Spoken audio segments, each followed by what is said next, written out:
unexpected course of human events, it becomes necessary for one people to dissolve the political bands which have connected them with another, and to assume among the powers of the earth the separate and equal station to which the laws of nature and nature's God entitle them.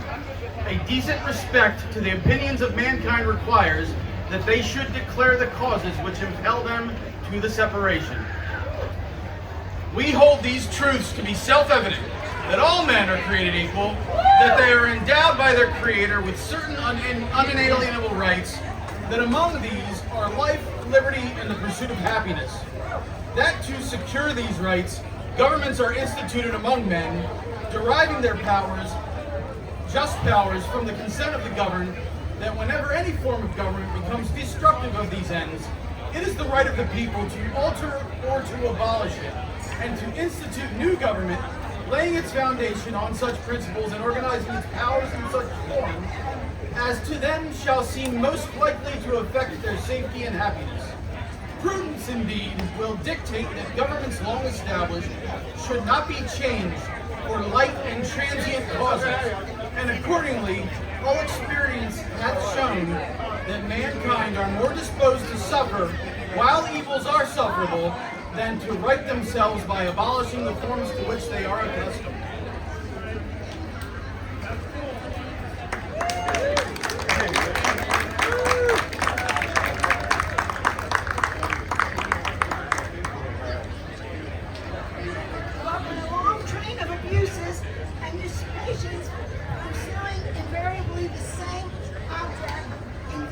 Designed to reduce them under absolute despotism, it is their right, it is their duty to throw off such government and provide new guards for future security.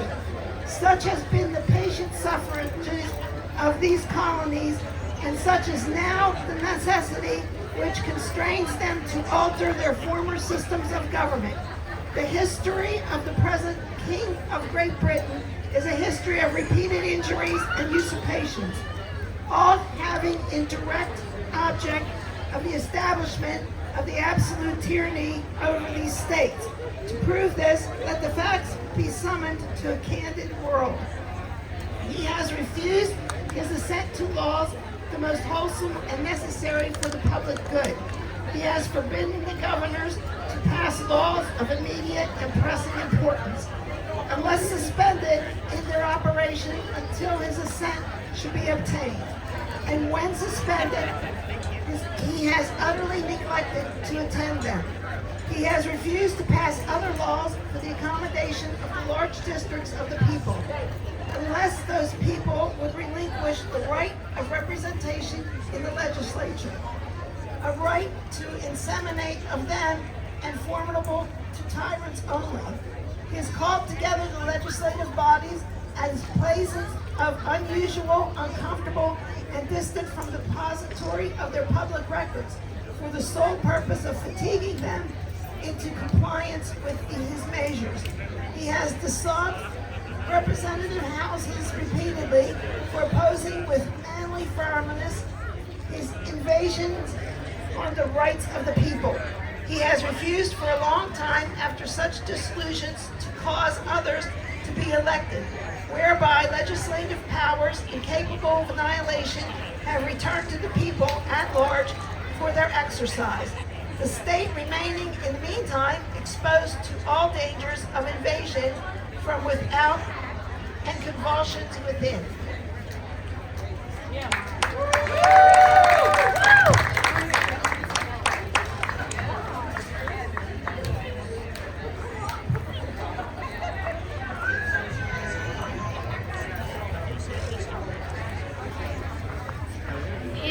Devoured to prevent the population of these states, for that purpose obstructing the laws for naturalization for foreigners, refusing to pass others to encourage their migrations hither, and raising the conditions of new appropriation of lands.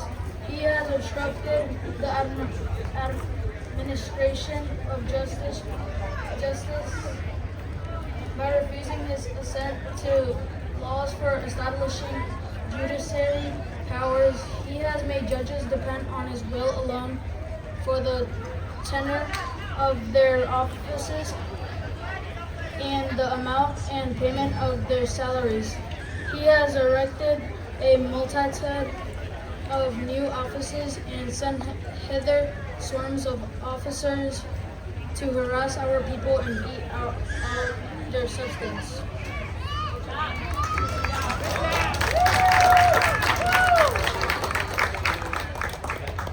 Declaration of Independence sound like it's so applicable for today.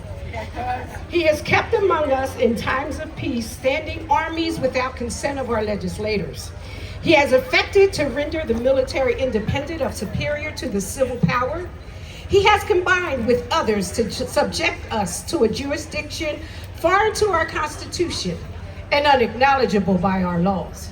Given his assent to act of pretended legislation for quartering large bodies of armed troops among us, for protecting them by mock trials, for punishment for any murder which they commit on the inhabitants of these states, for cutting off our trades with all parts of the world, for imposing taxes on us without our consent, for depriving us of many cases of benefits of trial by jury, for transporting us beyond seas to be tried for pretended offenses, for abolishing the free system of English laws in neighboring provinces, establishing therein an arbitrary government, and enlarging its boundaries so it is rendered it at once an example and fit instrument for introducing the same absolute laws into these colonies, for taking away our charters, abolishing our most valuable laws, and altering fundamentally the forms of our government, for suspending our legislators and declaring themselves invested with power to legislate for us in all cases whatsoever.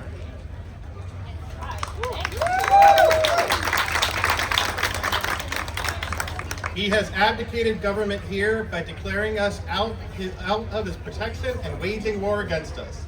He has plundered our seas, ravaged our coasts, burnt our towns, and destroyed the lives of our people.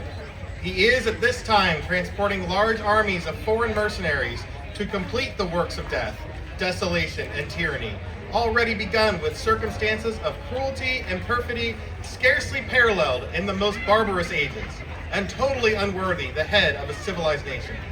He has constrained our fellow citizens taken captive on the high seas to bear arms against their country, to become the executioners of their friends and brethren, or to fall themselves by their hands.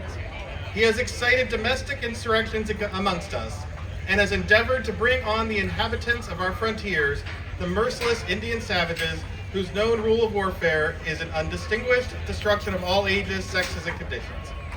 In every stage of these oppressions, we have petitioned for redress in the most humble terms.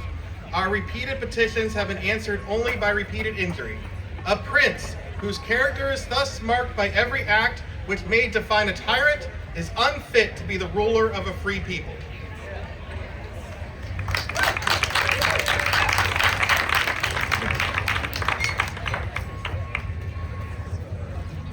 They too have been deaf to the voice of justice and of continuity. We must therefore acquiesce in the necessity which denounces our separation and hold them as we hold the rest for mankind. Nor have we been wanting intentions to our British brethren. We have warned them from time to time of attempts by their legislator to extend an unwarrantable justification over us. We have reminded them of the circumstances of our immigration and settlement here.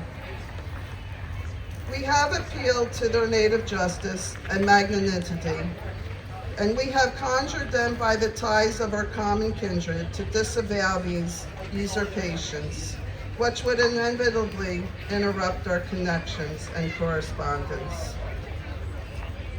They too have been deaf to the voice of justice and continuity. We must therefore acquiesce in the necessity which denounces our separation and hold them as we hold the rest of mankind, enemies at war, in peace, friends.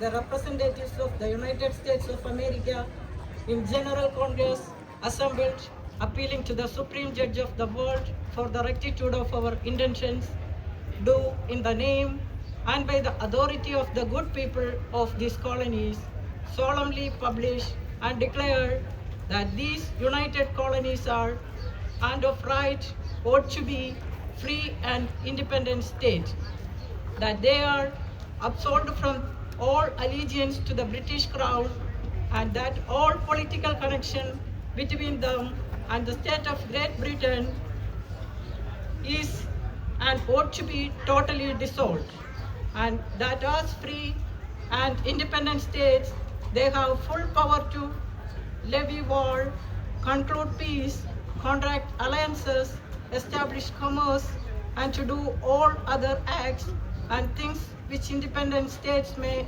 of right do. And for the support of this declaration, with a firm reliance on the protection of divine providence, we mutually pledge to each other our lives for our fortunes and our sacred honor.